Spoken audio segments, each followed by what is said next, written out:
Thanks, Ty.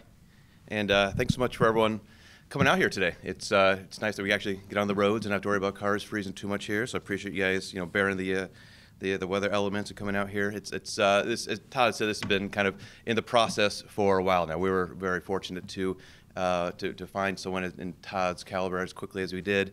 And then with the holidays as they were, travels for our coaches to get on the road, to go recruiting, to go to their own conventions, some travel of our own staff here over the last couple of weeks. It's been kind of a crazy, hectic last month or so. But it seems kind of appropriate to be able to have this announcement when class is back in session here and be able to have various student athletes here today to celebrate this. There's a couple quick thank yous I want to be able to share before I kind of get into the meat of what I want to discuss here today. But first and foremost to President Martin for just being a terrific sounding board once again on another coach search and being able to, a great resource for me and for our department to be able to go to. It's great to have leadership at the top of President Martin who is able to help us identify the criteria and what we're looking for in our coaches here. To Vanessa Macro and Mary Alice Hill for assisting with the MOU process and the HR background checks of the various candidates that we brought in here to campus. And to our athletics department staff. There are so many people behind the scenes that do a lot of great things that go into coach searches. To identify a few of them, though, Patrick Tomka and Matt Lyons for behind-the-scenes vetting of candidates, Shannon Saunders for discreetly arranging our finalist interview and travel schedules, and then to Megan Franklin, who rode shotgun on this trip with me. And I'm sure probably got tired of me along the way in our various conversations, but she was a really valuable resource throughout this entire time of really kind of collecting names of candidates early in the process, helping us to crystallize what our criteria was going to be, what we're looking for in our next head coach, and certainly in the interview process of helping to vet those candidates when we brought in a group of 4 people to discuss there in our finals round. So Megan, thank you very much for that.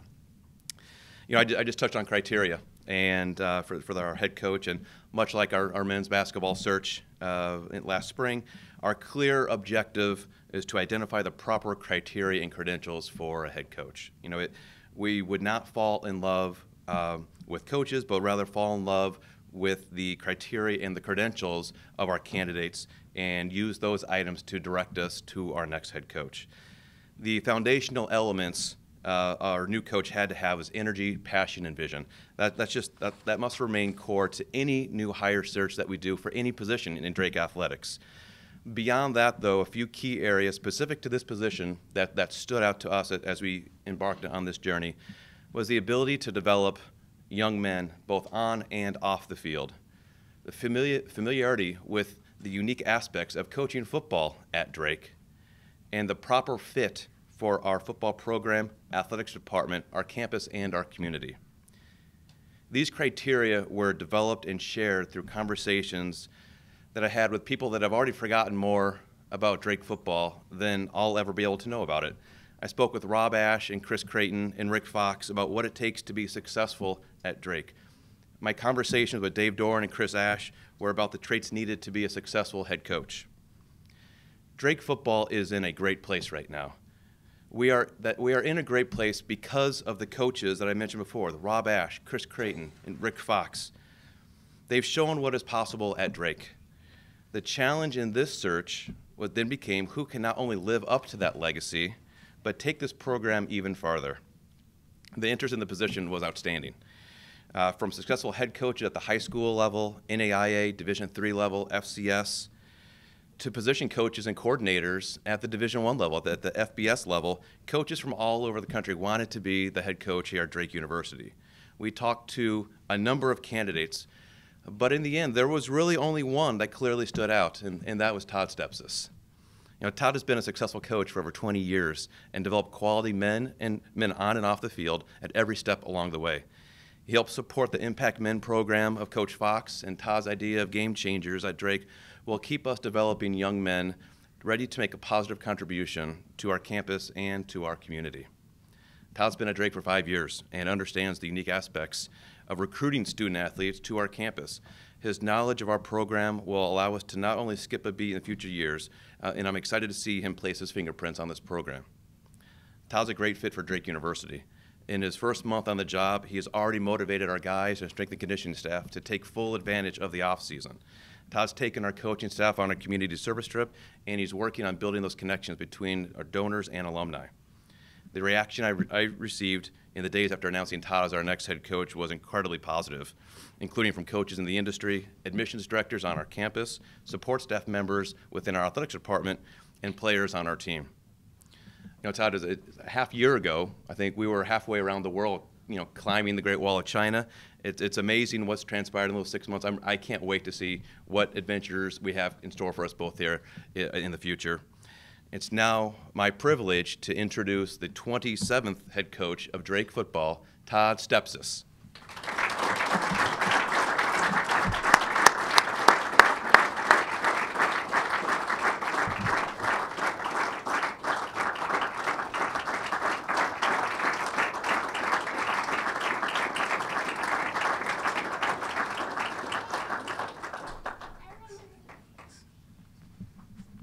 Wow, that was great. How's everybody doing?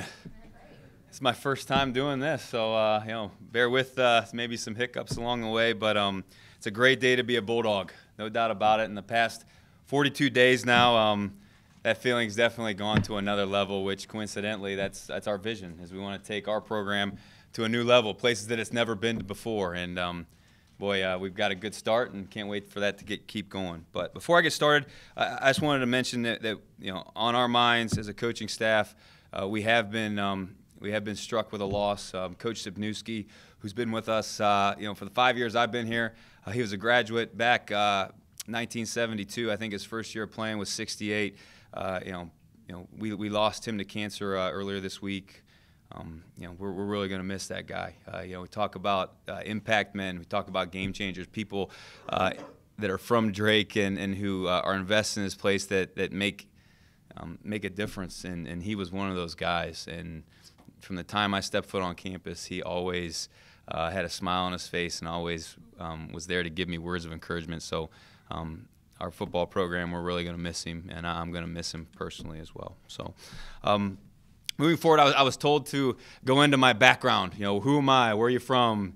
You know, tell us a little bit about yourself. So, my dad was a coach. He was a football coach, coached for 40 years. Played college football at Ohio University. I'm from Ohio originally, and you know, don't take that you know, against me if you're not an Ohio fan. But yeah, born and raised, grew up in a small town in a coach's family. A lot of tough love that went on in that family. But I had an older brother and a younger brother. We all kept each other in check pretty regularly. I went to Ashland University out of college, again, a small Division II school in Ohio, small town. Didn't think I wanted to do this for a living. I had an older brother who's a doctor in Indianapolis, much smarter than I am, got all the smart genes in the family. I tried that for a semester. Didn't work out. Education is what I've always been around. It's what I was pulled to. And you know, I ended up getting a teaching degree in special education at Ashland University. I was a long-term sub for a small schools district down near Mansfield, Ohio. Got called to be a graduate assistant at Otterbein College. My dad, you know, I talked to him. I try to get a hold of him once a week. He told me, you got to take it because it's hard to get your master's the longer that you wait. So I was at Otterbein College for 2 years as a grad assistant. Was looking for another teaching position and a coaching position in high school. Got offered a job at Capital University to continue in the college game. 7 years was outstanding. 6 years in Michigan at Saginaw Valley State, and then now 5 seasons here. So college football, it's a great profession. It's something that I've never ever felt like I've ever had to work a day in my life. You know, I've come to work, and it's always just been something that's been fun for me to do. So that's a little bit about me. Some thank yous. You know, there's a lot of people that I owe a lot to. I don't think I would be standing here. I don't believe I'd be standing here if it wasn't for the impact of some of these people. Number one, I'm a family guy, and luckily for me, my family, you know, is right here. So my wife Angie is sitting here. I'm so happy that she's here. She's my rock. Anything that, you know, she's the perfect coach's wife. You know, she is so supportive. I think she's more excited about this role than I am, as far as being now more involved with the team.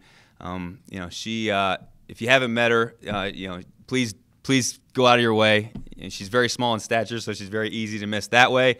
But boy, she will light up a room when she walks in.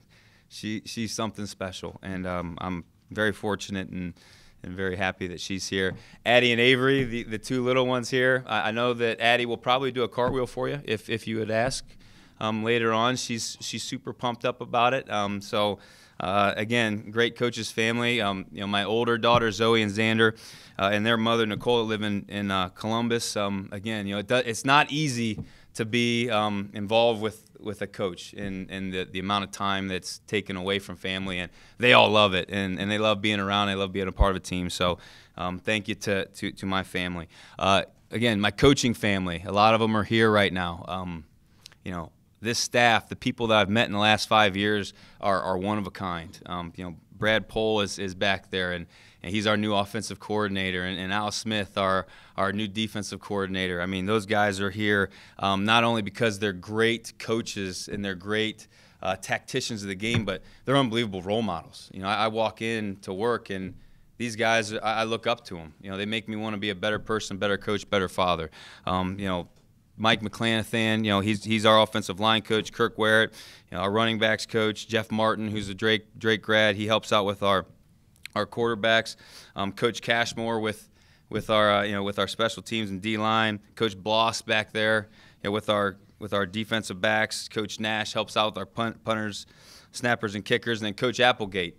A lot of you may know who Coach Applegate is. He works with our FCA, but he also helps out with our scout team, and he's around our guys, and having him is tremendous. And I really appreciate that. I mentioned a couple that aren't with us anymore. Coach Shipnewski, man, we're going to miss him dearly, but what an impact he's made on me. Coach Bill Charles, we lost him this year as well. And I mean, talk about a guy that was all in at Drake. My first day when he found out that I was going to be recruiting Iowa, he got out the map, the fold-out map that you get, and he's tracing like a route through eastern Iowa on these places that I needed to hit. And, man, every day he'd come in and ask how I was doing. So, Coach Charles is another person that, I know he's not here anymore, but I definitely want to thank him. Angie Dahl and Ryan Martin, I mean, our athletic trainer and our strength coach, those two are so awesome for our program. Everybody, when we talk about who are the most important people, our team, they talk about Rhino and they talk about Angie as far as being always there for them and having them. I'm really thankful for them. Tim Lowe, Zach and Brady with facilities, Shannon, all the stuff that you do, Dalton Moberly, Dan Anderson. I mean, there's so many people here, and it's starting to become a common theme. It's the people here what makes it great, and all those people here.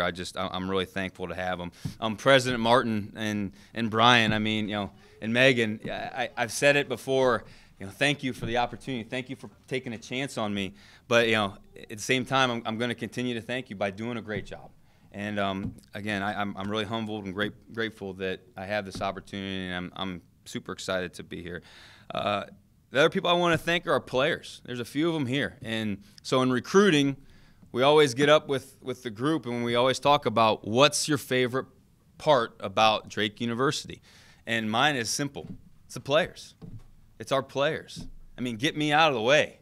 I mean, just be around our players for a little bit. I mean, and you think about the type of player that is attracted here. And we have some student athletes in the room here, which I'm thankful that you guys are here. But, you have to be wired a certain way just to survive at this place. Drake University is tough. Academics are hard. So now you want to not only go to school at a place like Drake, but then you want to be a student athlete. You want to compete at the highest level, at the Division I level. You have to be wired a certain way. So now, all of a sudden, I get to work with 110 of those type of guys on a daily basis. Easiest job in America. Easiest job in America. And I would challenge any football coach in the state. I can have Kirk Ferentz come over here. I can have Matt Campbell come down here. Hey, hang out with our players for a day, for a week, and tell me what you think. Yeah, it's a pretty easy job because these guys know how to get it done because they are already wired how you want them to be wired. They're hardworking. They're determined. They play for the right reasons. And I want to thank our players because, again, if it wasn't for them, this isn't a job that I would have wanted because, at the end of the day, when I was asked, you want to be the job, you want the head coaching job? I said, who wouldn't? So when you hear Brian talk about lots of interest for this job, I was like, yeah. Have you seen our players? Have you been around those guys? And luckily for us, On December 1st, our little section of the country here in the Midwest got a chance to see it up in Ames. So not only are they watching us go toe-to-toe with the team that's 24th in the country, man, these guys are pretty talented, but we also got a couple of great stories from the media. So now you got to get to know some of our guys and how special they are and some of the things that they're doing that are beyond the football field. So our players, I want to thank them because they are the main reason why I wanted to jump all over this job, why I'm all in, and why I can't wait to continue to do what we've done in the past. A couple mentors of mine. My dad, he's my number one mentor. I grew up on the football field. I grew up on practices. I grew up, as a ball boy, as a water boy, as a film guy. So I want to thank my dad, my mom, my older brother, my younger brother. I mean, they are very quick to let me know that I'm not as good as I think I am, but at the same time, they're there to give me a hug when I need one. So my mentors, my family, my in-laws.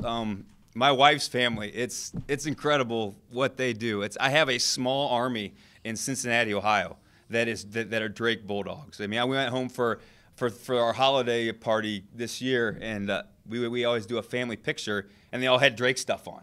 And I'd had the job for, I don't know, 3 days, 2 days, 1 day, So I have a small army, and so my in-laws, my family in Cincinnati, I'm really appreciative of them. Coach Fox in the back, he's probably, when I think about mentors for me, he's probably the number one when it comes to just being a college football coach. I mean, my dad obviously is a mentor of mine as far as growing up and then being involved with the game, but Coach Fox really showed me how to do it right.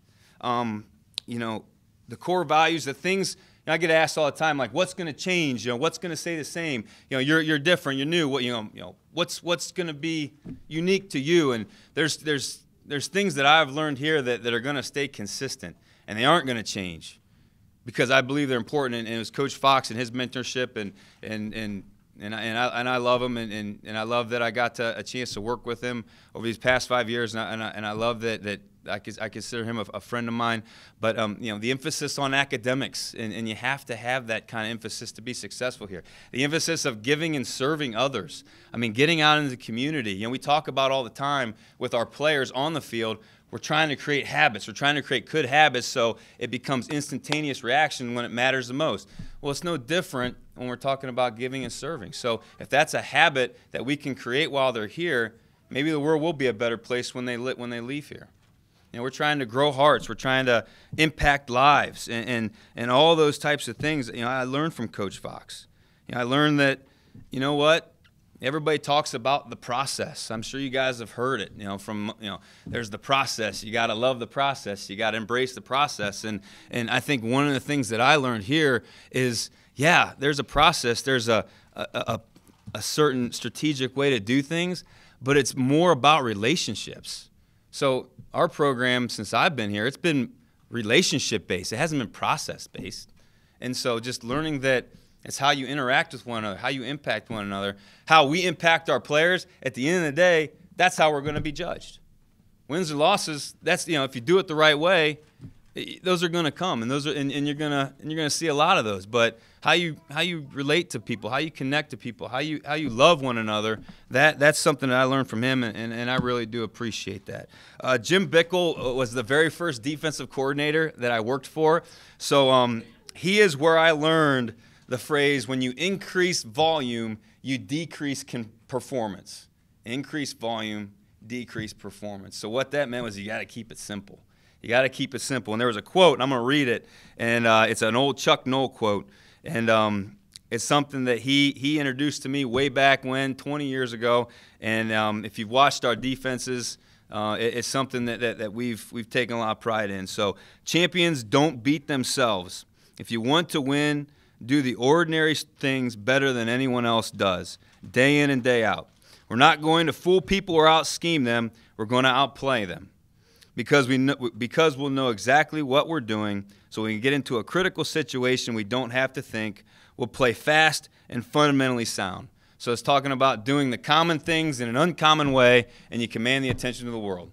And that's something that Coach Bickle, he really taught me. And then a few other people along the way. The last 5 years since I've been here, I've gotten a chance to go down and visit with the Cowboys and their staff. I have a former player on the team, and guys like Jason Garrett, Rod Marinelli, Joe Breaker, Rich Bisaccia, Ben Bloom, Leon Lett.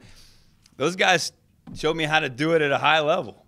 I'm watching those guys practice, and they were welcoming me. They wouldn't. There was no restriction whatsoever. I sat in meetings, practices, and so those guys showed me not only, how to do things right at the highest of level, the best of the best, but then how to treat people. I was a stranger in that first year, and they welcomed me with open arms.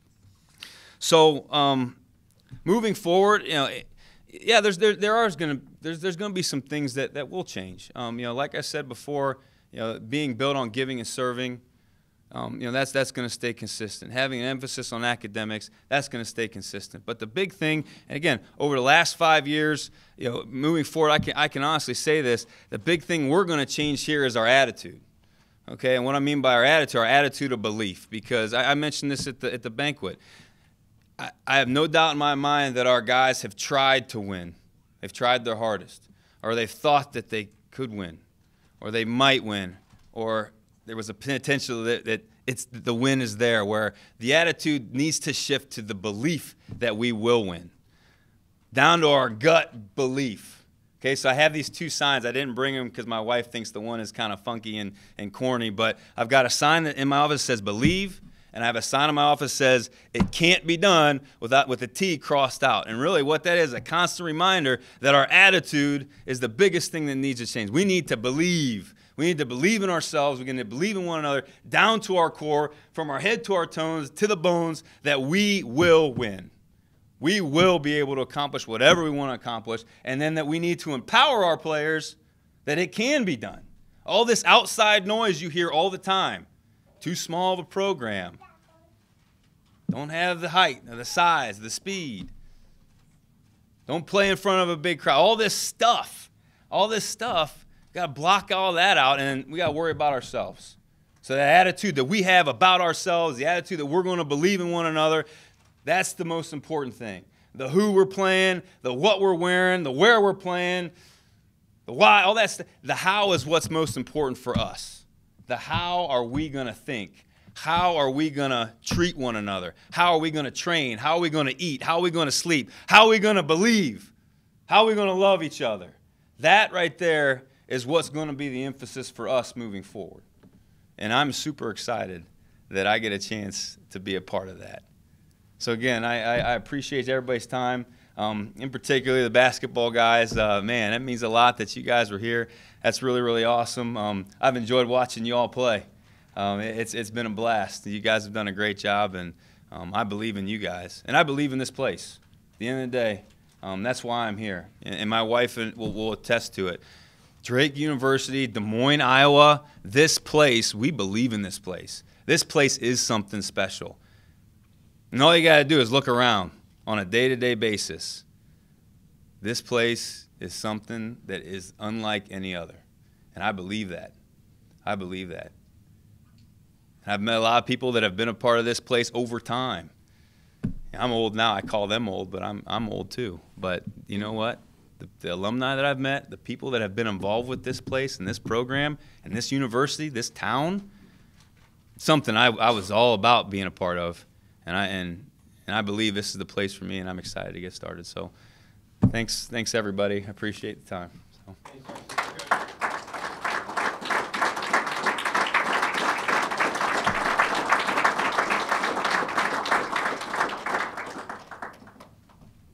How much does it help that you've been here and understand everything that goes into coaching at Drake? Oh, it's everything. I mean, if you haven't been here and have experienced the type of players that we have, I think that, and I don't want to disrespect the guys that wanted the job, but I mean, I experienced that for 5 years. The reasons why this job is so great, that has helped tremendously. And then again, from a transition standpoint, it's a piece of cake. I know all the players. I know them very well, and I know the administration very well, and they're all really great to work with. So, yeah, the transition has been super smooth, and Again, at times it feels like I'm drinking out of a fire hose, but you know, at the end of the day, yeah, this has been a blast. It's been a lot of fun these last 42 days. Talk a little bit about some of your goals. What are those goals, things you want to accomplish here? No, well, we want to win. And so we want to challenge ourselves. We can continue to challenge ourselves in the non-conference schedule. You know, we like playing regional teams. And what does that mean? It means Missouri Valley. And the Missouri Valley Football Conference is the best in the country by far. So, you know, I want to continue to play those games, to continue to compete in those games, and then, you know, win those games in the end of the day. And then, you know, our conference, it's winnable. You know, we've been there. We've been almost there every year. So, you know, my goals moving forward is we're going to win the conference. We're going to get in the playoffs. We're going to do some damage.